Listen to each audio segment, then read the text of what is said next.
அனைவருக்கும் வணக்கம். தேர்தல் முடிவுகள் வந்த பிறகு என்னை பற்றி வந்து ஒரு 2-3 விமர்சனங்கள் வந்து சோசியல் மீடியாவில் அரசியல் உலகத்தில் பரவலாக வந்து பரவிக்கிட்டு இருக்கு. அதுக்கு வந்து நான் வந்து விடை கொடுக்கலன்னு சொன்னால் அதே வந்து உண்மை ஆயிடும் அப்படின்னு ஆயிடும்.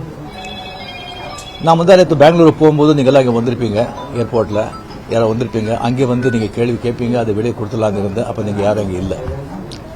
அதுக்கு அப்படியே பெங்களூர்லேருந்து திரும்பி வரும்போது கூட அங்கே மீடியா யாருமே இல்லை. அதுக்கப்புறம் 18th வந்து கேரளா வந்து ஷூட்டிங் இருந்தது சொல்லியிருந்தாங்க. அப்போ வந்து நான் விடை கொடுத்துடலாம் அப்படின்னு நினைச்சேன். நீங்கள் அங்கே வரலன்னா கூட முதல்ல சொல்லிட்டு அங்கே வர சொல்லி விடை கொடுத்துடலாம்னு நினைச்சேன்.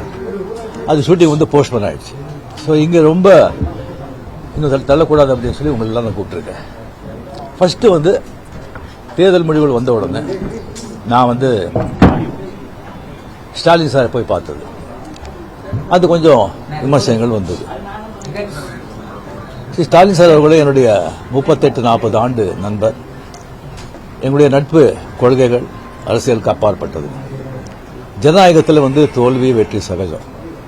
இருந்தாலும் ஸ்டாலின் அவர்கள் வந்து அந்த குளத்தூரில் வந்து தோத்தது எனக்கு கொஞ்சம் சங்கடமாக இருந்தது. அதுக்காக ஒரு நண்பனுங்கிற முறையில், நட்பு முறையில் அவரை போய் நான் பார்த்தேன். அதுக்கு வந்து நான் வந்து இங்கே விஜய் வந்து சிஎம் ஆகக்கூடாது, போருக்கு வரக்கூடாது, அதை தடுக்கிறதுக்கு வந்து ரஜினி அங்கே போயிருக்காங்க.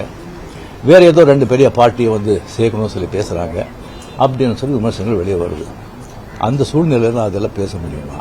அப்படி பேசுகிற ஒரு தரங்கெட்ட ஆள் ரஜினிகாந்த் இல்லை. அது வந்து தெளிவுபடுத்துகிறேன். 2வது வந்து நான் அவர் வந்து வாழ்த்து சொல்லலை, ஏர்போர்ட் போகும்போது வாழ்த்து சொல்லலை. அவர் ஜெயிச்ச உடனே எக்ஸ் தளத்தில் வந்து என்னுடைய வாழ்த்துக்களை தான் வந்து அவருக்கு வந்து பதிவிட்டேன். நான் 2016 அரசியலுக்கு வர்றேன்னு சொன்ன பிறகு